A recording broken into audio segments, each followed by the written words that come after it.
in the morning. Welcome back to our channel, fellow Genoa City gossips. It is a fantastic day to dive deep into the absolute madness that our favorite soap has been serving us lately. Grab your coffee, or maybe something a little stronger, because we have a massive amount of drama to unpack today, and we are bursting at the seams with thoughts. Let's get right into it. I cannot even begin to explain how frustrated I am with this current Matt Clark storyline. I mean, I am literally sitting here typing this up late at night because I just finished watching the latest episodes and my brain is spinning completely out of control. Are we actually supposed to believe that Matt Clark, of all the people in the history of this show, is just casually strolling around town trying to make friends? And not just anyone, but Kane Ashby? It is absolutely infuriating to watch this man manipulate his way into the inner circles of Genoa City after everything he has done to our favorite characters. I am half celebrating because the drama is undeniably top tier, but I am also screaming at my screen because these characters are acting like they were born yesterday. Let's talk about that highly disturbing scene where Matt is trying to buddy up to Kane. Because honestly, it was painful to watch. Matt is out here playing the concerned, loyal friend, asking these incredibly detailed, highly suspicious questions about the inner workings of Chancellor Winters. And Kane, bless his gullible heart, is just standing there soaking up the attention like a sponge. Matt is specifically digging into these extremely sensitive business deals with Victor Newman, and he's doing it under the guise of protecting Kane's interests. Like, come on! Anyone with half a functioning brain cell would see right through that transparent, manipulative act. But Matt is smooth, I'll give him that. He knows exactly how to stroke Kane's massive ego and make him feel like they are two guys just looking out for each other against the big bad Victor Newman. Thank God for Lily Winters. Am I the only one who actually cheered out loud when Lily overheard this entire interaction? Because Lily is the only one in that orbit who seems to have her eyes wide open right now. She was standing there, listening to Matt constantly redirect the conversation, pushing Kane to share deeper and deeper corporate secrets. Lily immediately sensed the anomaly. She knows that Matt Clark does not do anything out of the goodness of his heart. And the way Matt kept emphasizing that Kane needed to protect his interests from Victor, it was classic Victor-level manipulation. Lily felt that unease instantly, and I am so here for CEO Lily stepping up and protecting her territory like the absolute queen she is. And honestly, can you blame Lily for being so fiercely protective and paranoid? She has been through absolute hell and back to secure her spot at Chancellor Winters. We all remember the fake kidnapping plot, the power struggles, the constant, unending interference from Victor Newman. Lily has fought tooth and nail to be taken seriously as a leader, and she is not about to let some resurrected psychopath like Matt Clark waltz in and ruin it by exploiting Kane's blind spots. She realizes that Matt is trying to subtly extract internal company information, and it is definitely not because he cares about Kane's well-being. Lily knows a threat when she sees one, and she has officially put a massive target on Matt's back. So Lily does what any smart CEO and protective partner would do. She warns Kane. She explicitly tells him to be extremely cautious of Matt's hidden agendas and his sudden interest in their corporate affairs. But will Kane actually listen? I swear, sometimes Kane's ego is his own worst enemy. He wants to believe that he is this shrewd, untouchable businessman who can handle himself, but he is playing checkers while Matt and Victor are playing 3D chess. Lily has decided to keep a very close eye on Matt, and she fully suspects that he has a secret connection to Victor, which of course we know he does. We know Victor is pulling Matt's strings and forcing him to spy on Kane. It's just so incredibly satisfying to see Lily actually putting the puzzle pieces together instead of being completely oblivious like some other characters on this show. Wait, I'm getting ahead of myself. Let's pivot to the Newmans, because they are dealing with their own Matt Clark nightmare, and it is equally frustrating. Nick and Noah Newman having this deep, intense discussion about their suspicions regarding Matt was everything I needed to see.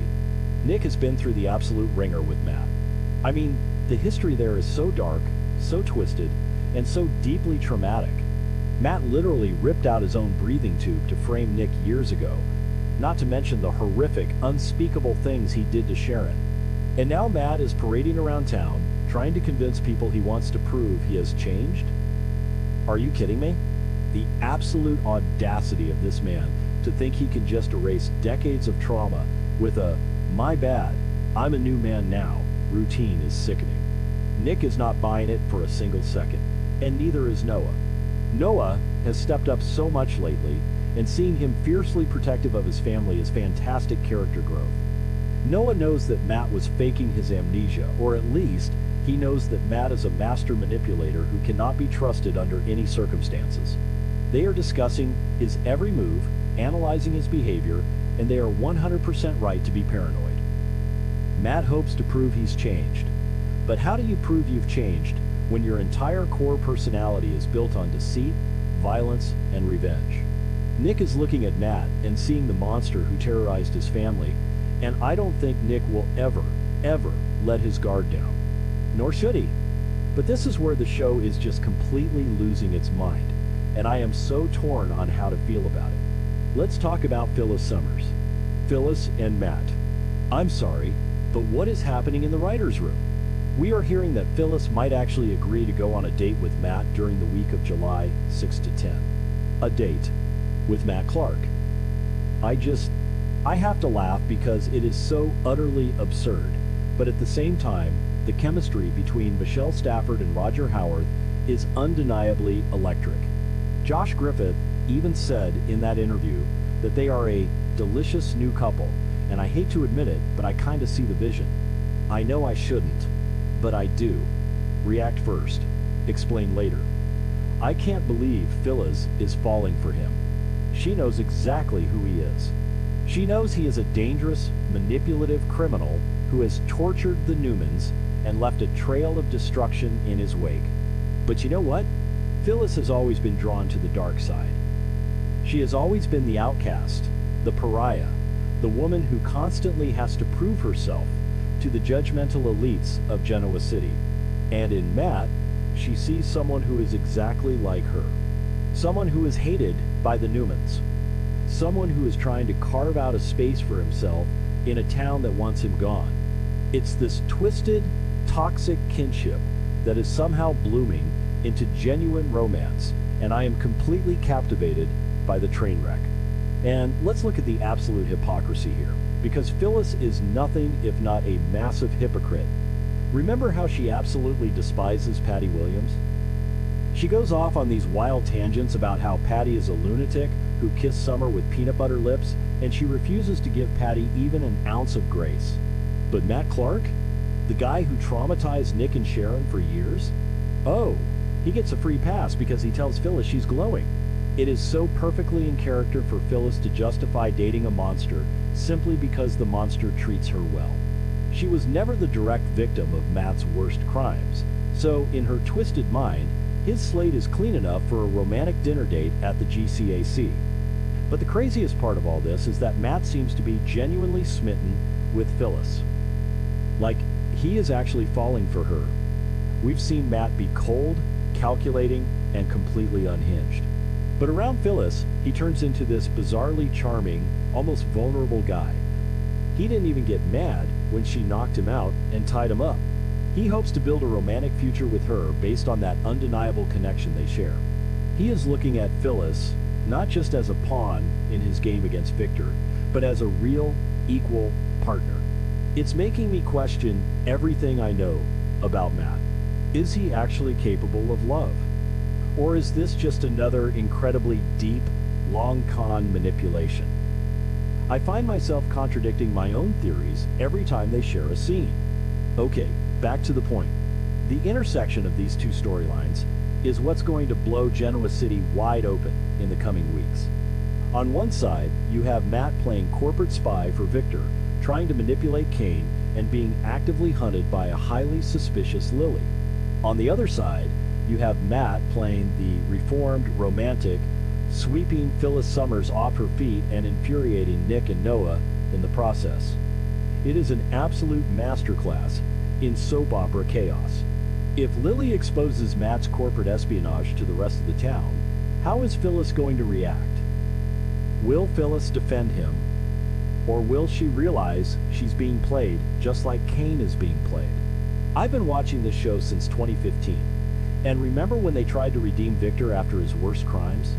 Yeah, didn't work then either. It always comes with a massive catch. Matt's redemption arc is the exact same thing. He is juggling way too many lies right now.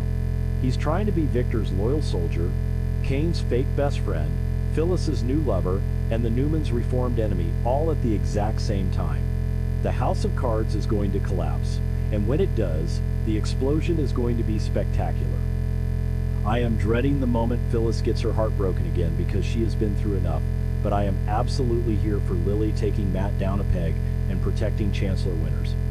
So, as we head into the week of July 6 to 10, keep your eyes peeled and your popcorn ready. Lily is on the warpath, and she is not going to let Cain be used as collateral damage in Victor's unending war. Nick and Noah are sharpening their knives, waiting for Matt to slip up and prove he's still the same old psychopath they've always known. And Phyllis. Oh, Phyllis.